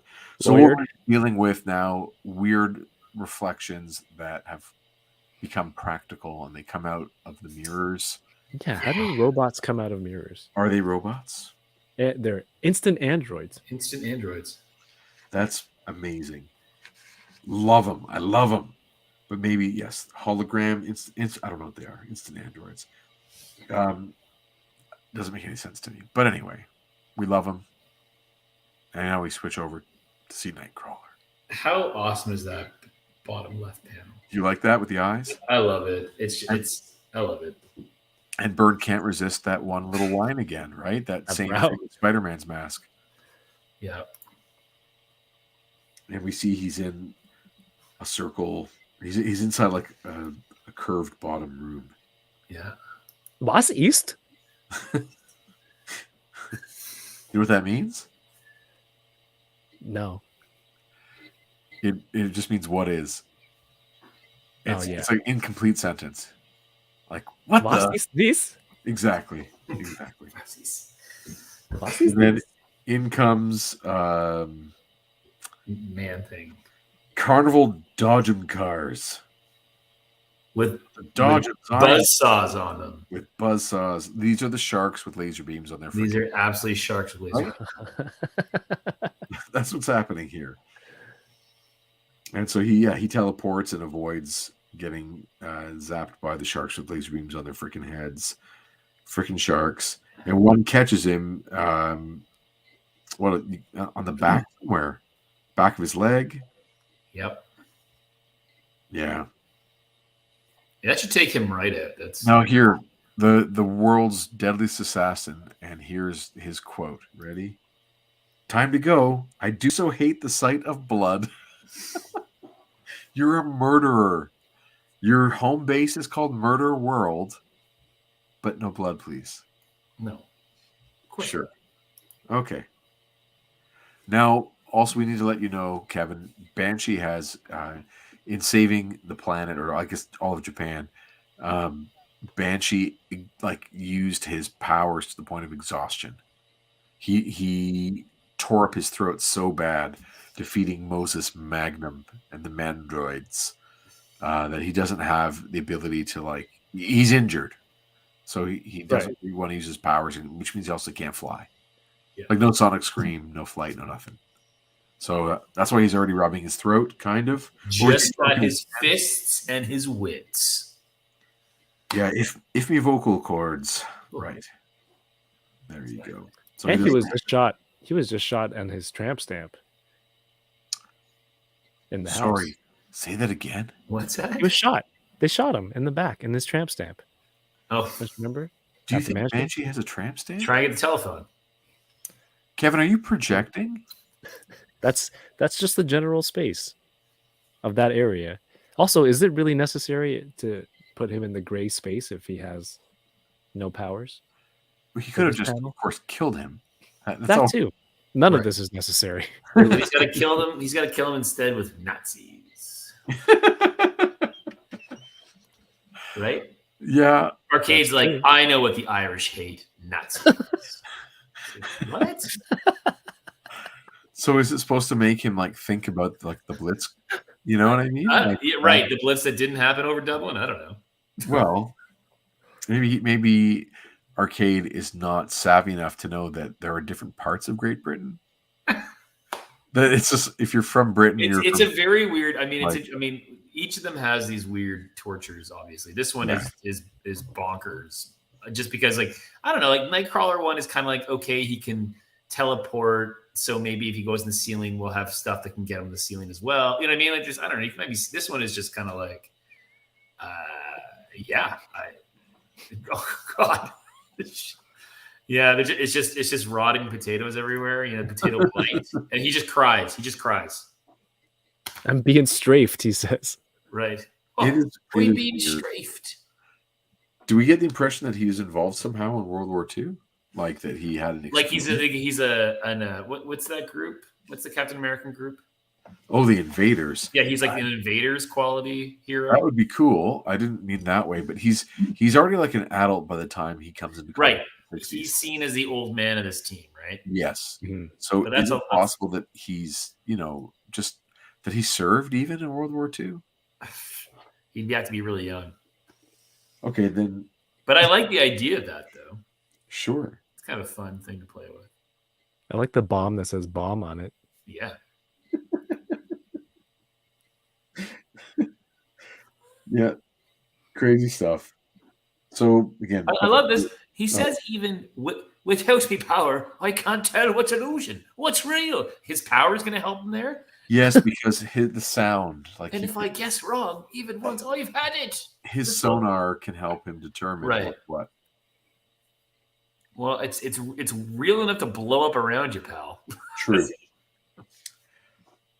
And then, moves on to the next person. And it's Storm. And she gets dumped into the water. But she doesn't fall in. She flies. She's trapped underneath this, like a ceiling and water underneath. And Arcade is going to play with her sense of claustrophobia.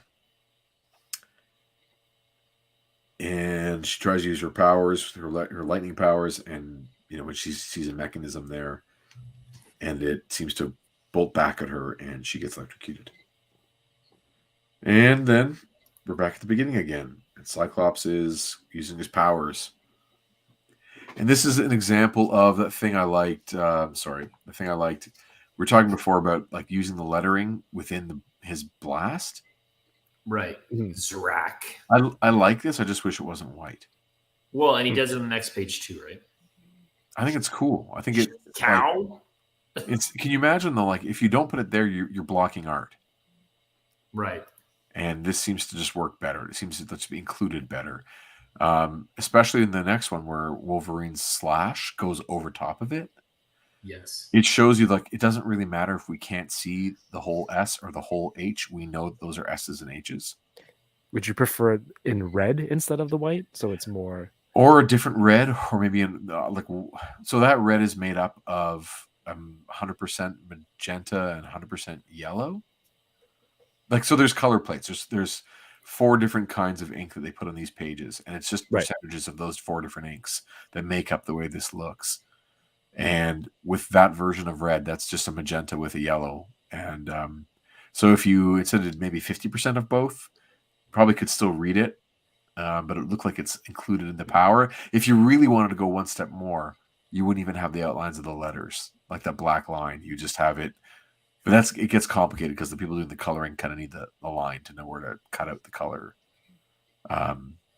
Anyway, I don't want to get into process too much there, but in the digital age, this would be done in a really cool way. I think you could do simple stuff. Don't want to go too far into that. Moving on. Exactly, Trevor. I know that's Zrak anywhere. Zrak. What? Is Cyclops trapped in Murder World? Quick. I know that's Zrak anywhere. Spider-Man? Wait a minute.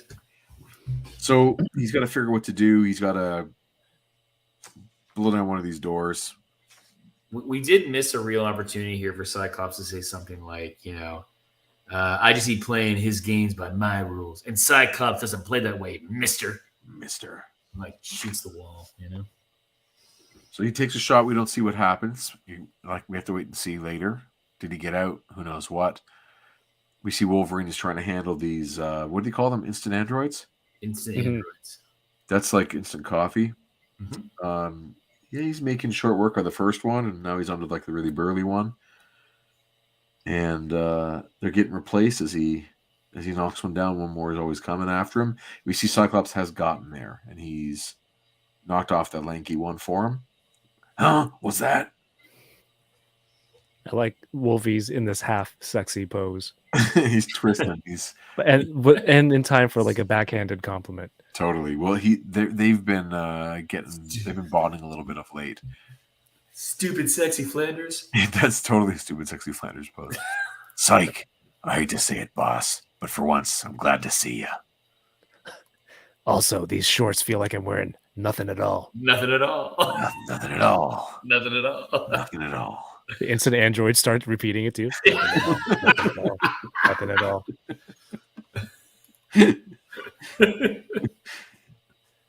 Oh my gosh. Stupid sexy Logan. And wait, ahead of you. Someone's in the shadows. No sweat, I got his scent already. Or I already got his scent. It's Crom. Which is often a god that Conan prays to. By Crom. Yeah, that is a beefy forearm. You do not want to get hit by that arm. His head should be off. Well, yeah. Except he's Wolverine. He can take it. I love it. It's like this metal sound because it's metal on metal, right? Yeah. Totally. and we see that it is actually Colossus in overalls. Yeah, the proletariat. No longer am I the X-Men Colossus. Go, keep going. So the guy just spoke to him, and then all of a sudden he's like, "Here, I changed your mind. Put on these overalls. A traitor to his motherland and his people. Now I am proletarian, workers' hero of the Soviet Union." Yes. And they gave him a hat too. Like, Yes. Oh yeah, whole costume for him. Like, what's the backup plan if he doesn't take it? Do I Right? have to wear hat? Yes, you must wear hat. Are overalls part of the deal? traitor. And then if he doesn't say yes, what are they going to do with this giant pair of overalls? Well, I just made this pair of overalls for you. Clearly customized with the These don't come sickle and cheap. hammer in the middle. The unstable molecules. And my first mission is to smash the X-Men. Wonderful. And Smash one of Arcade them. could not be happier. And then we get like the shot of those shoes. Oh my gosh. Yeah. Oh, they're Converse. They have the star on it this in the circle. is wild. Well, So and then we he's- get, and then more people trapped. in Right. So he's also got the two girlfriends, Betsy, and Nightcrawler and Colossus, on their date at the Lincoln Center, and Ms. Colleen, as in Colleen Wing. They're all trapped in a bow, again as objects. to be saved. Let's see what happens. You know what's going to happen? Misty Knight's going to show up with her gun, man. Just blow a hole through that guy. He only laughs when I hurt. Yeah, and we got, of course, as Trevor's saying there, you get your profile or your portrait of Lenin on, and just I got to correct your spelling there, dude. You got the John Lennon. This is the Lenin Lenin. Yes. Which is the Russian Lenin. So you see this bubble at the end here, Arcade. He's like, ho, ho, ho, ho, this is great. This is great. And the last thing, Arcade wins. Like, he's demonic. Either way, they lose. And Arcade wins. You know, it's like this. Yeah. Like, it's black and red. It's like the inner demon that's possessing him is trying to come out. It is crazy. It is just a really crazy idea that, like, his whole thing. This is where he feels way more like Joker than a really good assassin, because he just wants the joke of, like, I'm going to set it up so that your own brute kills you all, and that's going to be the best thing in the world, is watching you guys suffer because you don't want to hurt your friend, and he's going to just turn you into red paste. It's insane that, like, he builds this entire land just to have the X-Men have this little fight. I cannot wait to read the next issue, part 2, and have them try to convince him that, like, capitalism is good. Right? Where he's like, no, Peter, think about all the things you like. Television, all those things you like, going to take those girls on dates, like all those things. As many pants as you want. I don't know. Like, you love it here. Think about all the different foods you get to eat. Exactly. Not just things made out of Defeat him the meat. same Not way. just one type of porridge, like 5 types of porridge. This is a really weird issue. It is. I do like it, though. Like, I think it's a lot of Yeah. fun, especially when I was a kid. I would love the setup and wouldn't be able to wait for that next one. It You know. feels like, it does feel very much like it is, of the issues, you know, as you mentioned, it's issue, you know, episode 32. So we're going through them. This one feels very much geared towards children or younger readers. Even though, right, we're talking about, you know, a scenario in which friends massacre each other, really, at the end of it. It is very much set up as this, like, fun escape the gauntlet thing. Yes. And this was, as I was saying to you guys before, this was like the kind of thing that as a kid, I would always try and reenact. Like, this was I love putting together death traps with action figures. I had a Castle Grayskull. Sure. So it had the throne that Yeah, you it has turn, and then the drop. floor would drop out. Yeah. Mm. And I used to Yep. I used to take, like, my superpowers figures A common one would be like Superman. There's a kryptonite thing, and so he's weakened, and I put a little stand on top of because they're too small.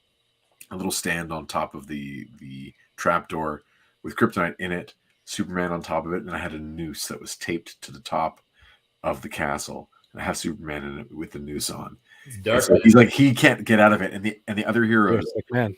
have to get all the way through the gauntlet of all the different things in the room I was playing, which was probably the basement. They had to fight all these other things to get up to the castle to get to save Superman before the chair turns and he gets his neck snapped. Like, that was tons of fun. It's like these arcade type things was like right in my 10-year-old wheelhouse of good adventure. And it was always mixing all the figures because I only had maybe 5 superpowers, but a handful of Secret Wars and then a million GI Joes. So the GI Joes were like the drones of the villain, and yeah, death traps. You guys ever played? You never made death traps for your characters? Yeah. No, for sure. Chris is like, no, I made real death traps. I never talk about my. I killed my characters. I definitely. So I was a Transformers kid, and I had they definitely lost parts of their bodies, but they were robots. So they could kind of take it. Yeah. Like they'd have like one arm. And, yeah. Chris, did you have like a favorite Transformer that you played with when you were a kid? Like who was your hero character? I was. As a kid, I very much remember having Blaster. Yeah. Who's the, from the movie, Blaster and Cup. And I had Cup and I liked the Grizzly Old Veteran Cup. Yes, Cup was. I recently learned about Cup. He is not a mug. He doesn't transform into your coffee mug? You're like, damn it. No. He is not a mug.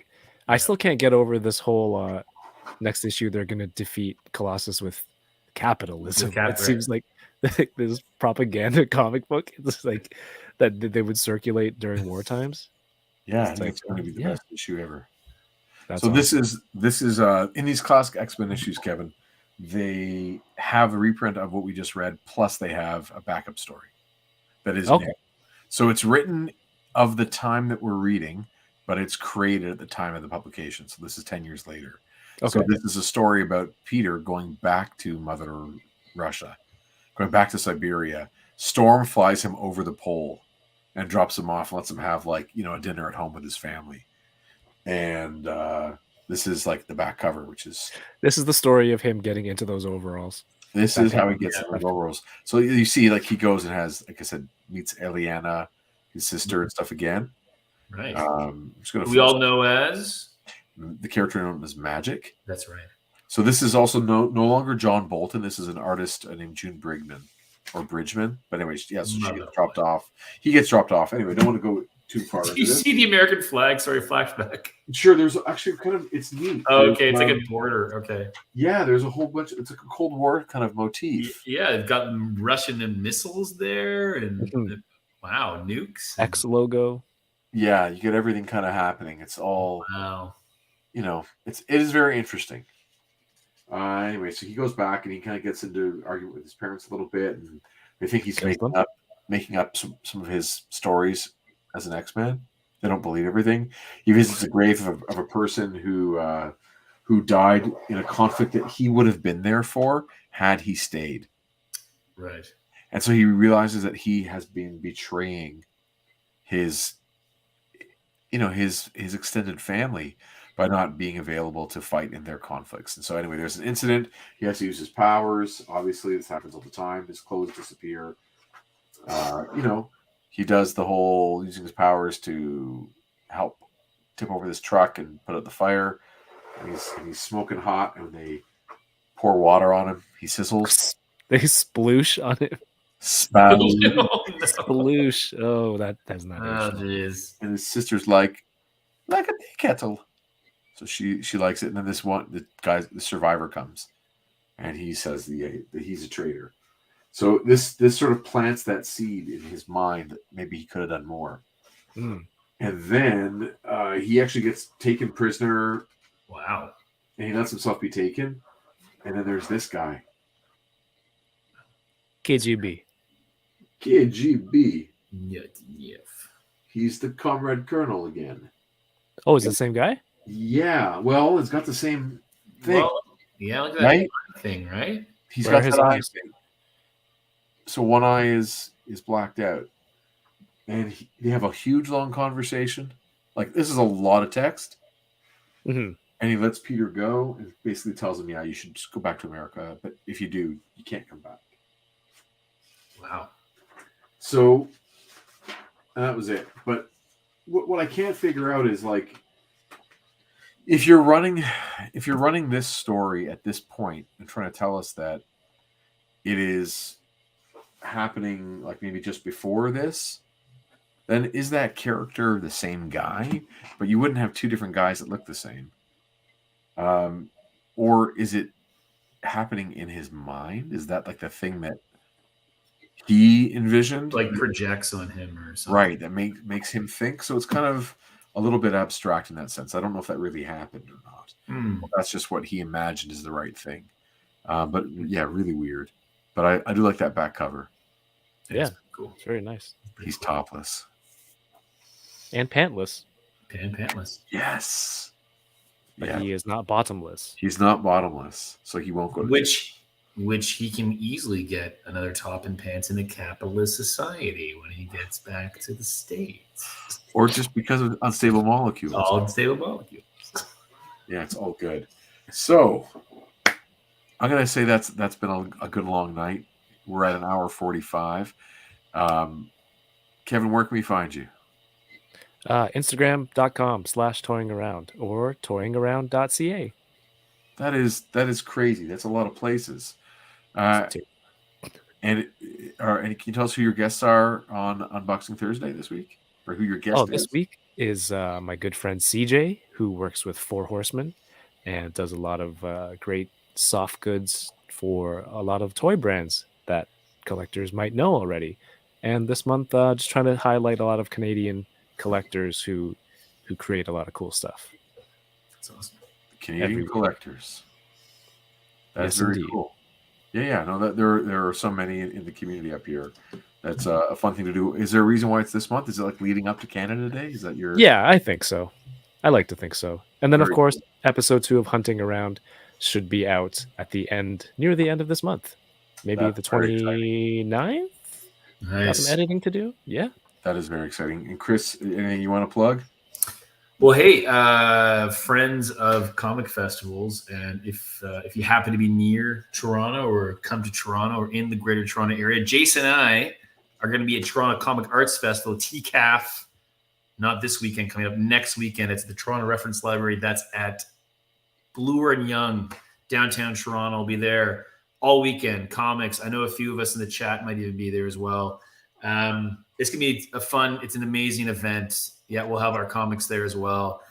Looking forward to catching up with some creators, some friends, checking out what else people are making. It is a highlight of the comic, doing that as well. Highlight of the comic scene. So I would say, please, if you're in the area, come say hi. We'd love to see you in person and chat. Definitely. And I'll also say that because I do this every time we get a new subscriber, at least on YouTube channel. Thank you, Francois Vigneault, who was one of the organizers of the Montreal Comic Arts Festival, which we were a couple weeks ago. And we had an amazing time in Montreal, and we will be back in Montreal. So just thank you for also doing that as well. Thank you for the subscription. And yeah, we're on the socials, at Group of 7 Comics, the number 7, info at Group of 7 Comics. Reach out. And Jason, what about you? That covers everything I could possibly think of. And, you're making a comic like this week, like right now. You are. Yeah, there's pages. I mean, there are pages like right here. Come on, man. Look at that on the board right there. Look This at is that. my light box. I love these things. But yeah, that one's coming together as we speak. Okay, go. It's insane, that figure. I don't know. I don't know if I actually want this. I'm waiting for when we sign off so I can go, bye now. Okay, then we'll just You do do that. the voice works, man. The voice. It's like No. I can wait. Finish your Just- arcade. Open it. No, I'm not going to open it. I don't want it. I just want to finish the bath. I Mhm. want to just get that piece. And Who's the Bath? Zemnu. Oh yeah. I don't know who that is. I just want to build the Zemnu and sell it. I I want to build. Can I just build a Zemnu and sell it, guys? I just want to sell the do Zemnu. that. That's all. Thank you very much for hanging out with us, and we really enjoyed having everyone in the chat tonight. Hope everyone's good. Next week we're going to come back with issue 124, part 2 of this arcade thing. The week after, for 125, we get the return of Jason Lowe. What? And obviously, we're going to get spicy. Some spicy fun time with Jamie Madrox. I think is going to make an appearance. So we got to have that character. The actual Madrox multiple man here with us for that. So hope everyone's good out there. Keep reading X-Men. I don't know. Last word, Kevin. Have a wonderful night, everybody, and I'll talk to you in 5 minutes. All right. Thanks for tuning in. Bye now.